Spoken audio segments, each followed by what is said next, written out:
Melanjutkan video yang kemarin di mana Bisu Tong dan Bailang akhirnya tertangkap oleh iblis cacing. Aoke yang melihat hal itu kemudian menyuruh sang iblis untuk melepaskannya, atau ia tidak akan segan-segan untuk menghancurkan tempat tersebut. Sang iblis yang kita sebut saja bernama Arman jelas menolak untuk melepaskan Bisu Tong, dan langsung terjadi pertarungan sengit di antara mereka.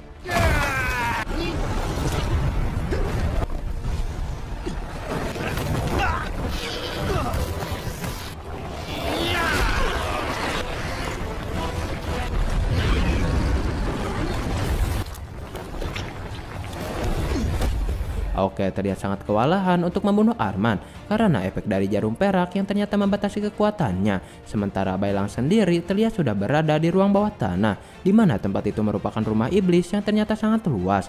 Ia juga melihat banyak manusia yang dijadikan bahan utama untuk membuat roti daging. Hingga Bailang bertemu dua iblis cacing di tempat itu, yang merupakan istri Arman bernama Rara, beserta anak mereka yang bernama Boba. Rara kemudian menyambut kedatangan Bailang dengan penuh kebahagiaan dan menawarkan roti daging yang berbahan utama manusia. Namun jelas Bailang menolak hal itu dan langsung menanyakan kepada Rara perihal keberadaan Bisu Tong. Namun Rara kemudian berkata bahwa manusia adalah makanannya dan ia tidak akan membiarkan mereka lolos dari tempat itu. Mendengar hal tersebut jelas membuat Bailang menjadi sangat emosi dan langsung berniat menyerang mereka waktu itu juga. Sementara Bisu Tong sendiri menggunakan kekuatan cahaya untuk melindungi dirinya dan mampu untuk membuat para cacing menjadi tidak bisa mendekat. Namun tak disangka ia bertemu dengan seorang anak kecil di tempat tersebut. Karena tak tega, ia kemudian membawa sang anak untuk ikut bersama dirinya. Bisu Tong kemudian terlihat kebingungan mengenai rumah iblis dan mencoba menerawangnya menggunakan kekuatan batin. Hingga sebuah hal terungkap di mana dahulu kala iblis cacing merupakan sosok manusia. Namun karena memiliki anak yang berbentuk menyeramkan, para warga mengecap mereka sebagai pembawa petaka. Para warga juga membakar rumah Arman yang akhirnya membuat Arman harus tewas mengenaskan. Melihat penderitaan tersebut, Rara kemudian bersekutu menjadi iblis cacing dan akan membalaskan dendamnya dengan membunuh semua manusia yang ia temui. Kembali lagi kepada Bailang di mana ia sedang mengalami pertarungan dengan iblis cacing. Namun matanya terkena cairan racun yang membuat dirinya akhirnya terpojok. Rara kemudian berniat untuk memakan tubuh Bailang karena ia ingin mencicipi rasa daging sesama iblis.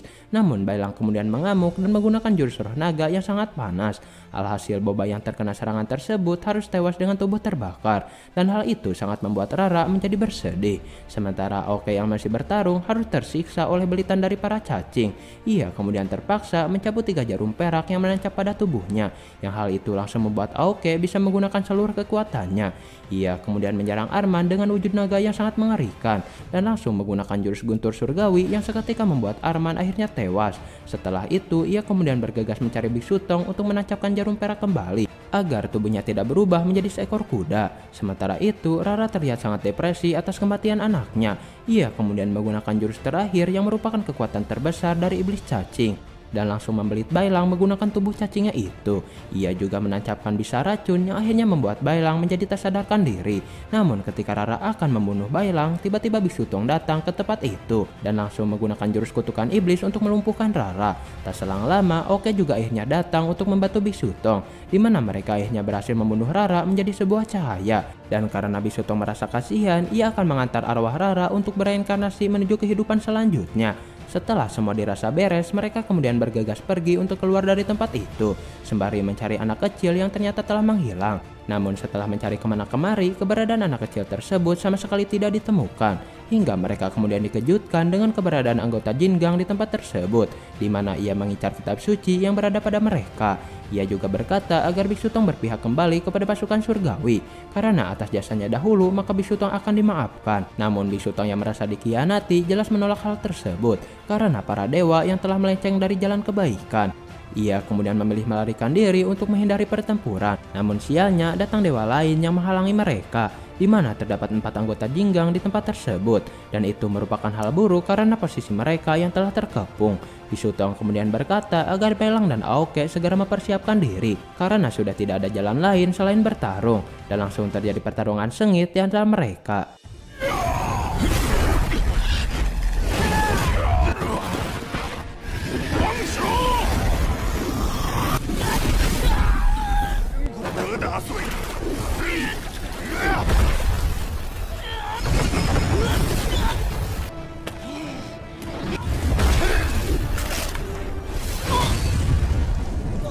Terlihat bahwa kekuatan anggota Jinggang memang sangat kuat dan mampu membuat Bisu Tong dan kedua muridnya menjadi sangat terpojok. Hingga ketika tubuh Bailang sedang terluka parah, ia kemudian mengingat Kyoyu yang harus ia lindungi. Dan hal itu membuat semangat Bailang menjadi sangat membara. Hingga dari tubuh Bailang keluar sebuah kekuatan yang sangat besar yang seketika membuat semua lukanya bisa sembuh dengan sangat cepat.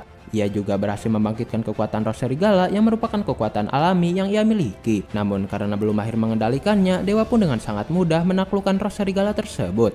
Namun Bailang kemudian bangkit kembali dan memberikan sebuah serangan berupa tendangan halal, diiringi dengan Bisu Tong dan Aoke yang akhirnya dapat membuat lawannya menjadi tidak berdaya. Sementara anggota Jinggang yang bernama Sui sedang memperhatikan pertarungan mereka dari kejauhan, di mana ia memiliki niat baik dan ingin agar Bisu Tong dan kedua muridnya diberikan keselamatan. Hingga hal tak diinginkan terjadi di mana Dewa Guanyin tiba-tiba datang ke tempat tersebut. Ia kemudian berkata bahwa usaha anggota Jinggang sudah sangat hebat, namun sekarang biarkan dirinya yang akan mengurus semua itu.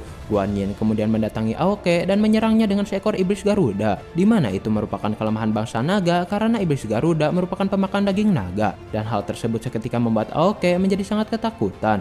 Guanyin juga menyerang Bisu Tong dan menyegalnya ke sebuah portal neraka, di mana Bisu Tong akan digoda oleh putri duyung cantik yang akan membuat dirinya terjebak untuk selama-lamanya. Melihat sang guru yang dalam bahaya jelas membuat Bailang menjadi sangat panik. Namun di bawah kekuatan Guanyin membuat mereka semua menjadi sangat tidak berdaya. Bailang juga disegel dalam pilar api yang hal tersebut membuat Bailang menjadi sangat tersiksa. Guanyin kemudian terlihat sangat bahagia pada saat itu, karena setelah mencari kitab suci selama 16 tahun, akhirnya dirinya dapat mengambil kitab suci kembali.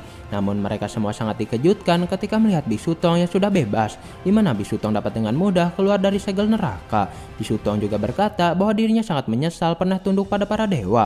Dan tepat di hari ini, rasa takut tersebut sudah menghilang, dan ia langsung menantang Guanyin untuk bertarung 1 lawan 1.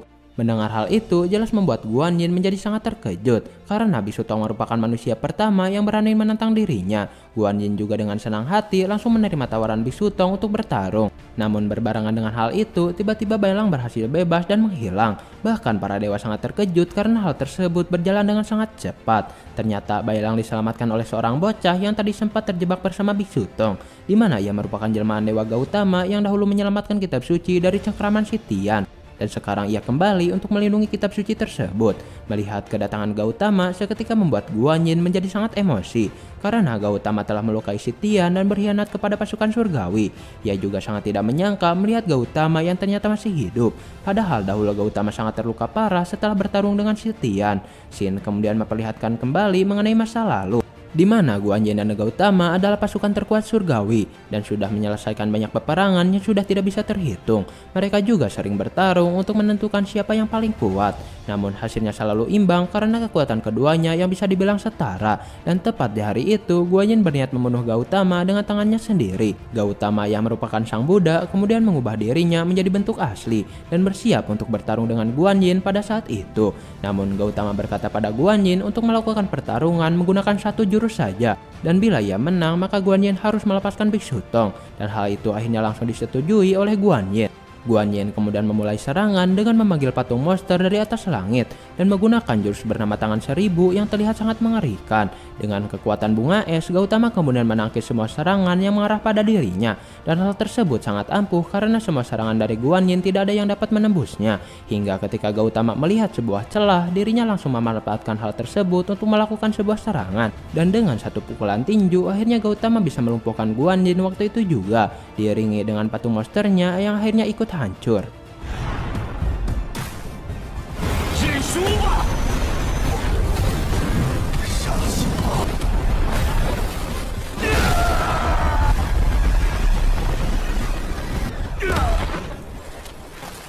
Akibat serangan tersebut seketika membuat Guanyin mengalami luka yang sangat parah, sekaligus mengakhiri pertarungan mereka yang akhirnya dimenangkan oleh Gautama. Guanyin kemudian berkata bahwa Gautama hanya sedang beruntung saja, dan di kesempatan yang akan datang ia berjanji akan menghabisi Gautama dengan tangannya sendiri. Mendengar hal tersebut, Gautama hanya bisa tersenyum dan sempat berkata kepada Guanyin mengenai Kaisar Sitian yang sudah melenceng dari jalan kebaikan, dan berharap Guanyin akan segera sadar akan hal tersebut.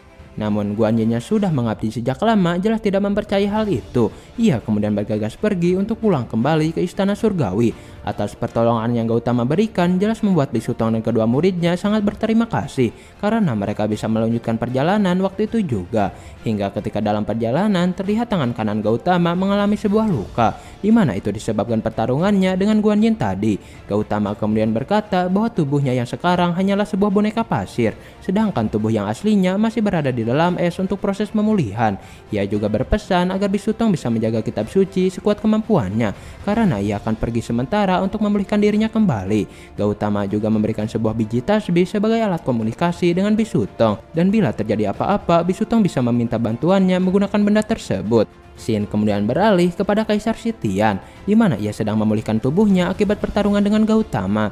Sitian terlihat sangat emosi ketika mendapatkan informasi mengenai Gautama yang masih hidup, karena itu akan menghalangi tujuannya untuk bisa mendapatkan kitab suci, sekaligus sebuah ancaman besar bagi pasukan surgawi.